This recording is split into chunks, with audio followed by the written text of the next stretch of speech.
diena, kurā mūsu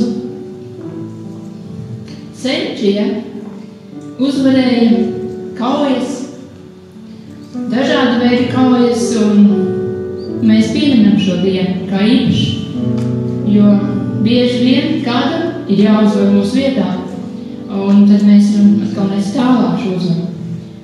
Un tā kā karš ir nesis postu daudzās valstīs visā pasaulē,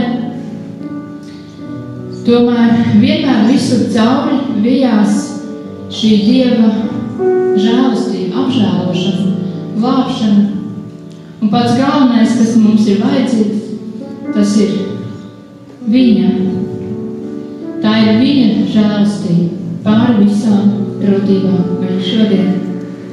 Un man tāds dzēļos vēl pagājuši gadu ap šo laiku, kad sākās karš ar Izraēlā un Ukrainā pirms tam bija.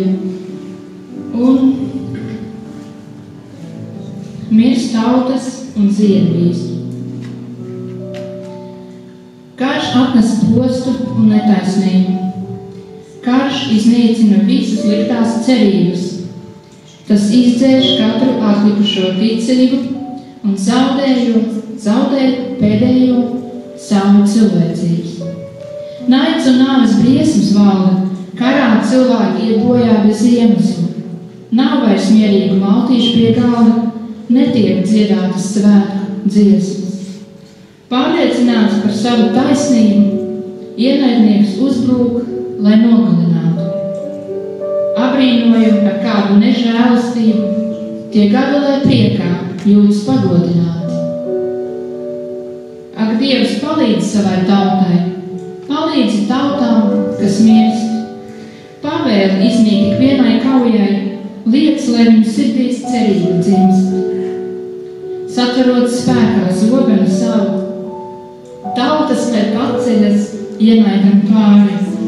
Sūti Dievs savu eņģeļu pulku, lai iznīcinātu nāves uzvaras kāri.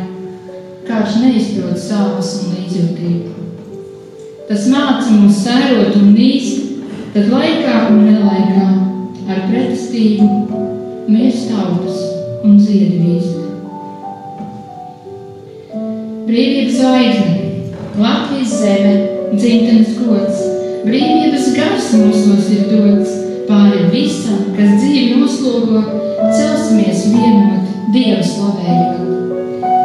Šis novembris brīvības zvaigzne, gaisma, kas tumšos laikos spīd, tautas spēks, mūsu dziļās saikne, Latvija mūs, lai spož tā rīt. Sirdīs vienoti, prātos droši, kopā mēs stāvam un krītam. Svētīsim mūsu dzimto Latviju, lai redzam to mūžīgi spīdam. Mēs esam šeit, lai apliecinātu to, cik tu esi labs mūsu dzīvē un cik daudz tu dari un kā tu palīdzi. Katrā no situācijām tu noliecies pie mums un tu uzklausi katru saucienu. Paldies Tev, Dievs! Un dažreiz ir tik daudz to lietu, ka mēs pat tās nespējam saskatīt, cik Dievs ir daudz darījis mūsu dzīvē. Visa mūsu mūža garumā, kā Viņš mūs ir uzturējis.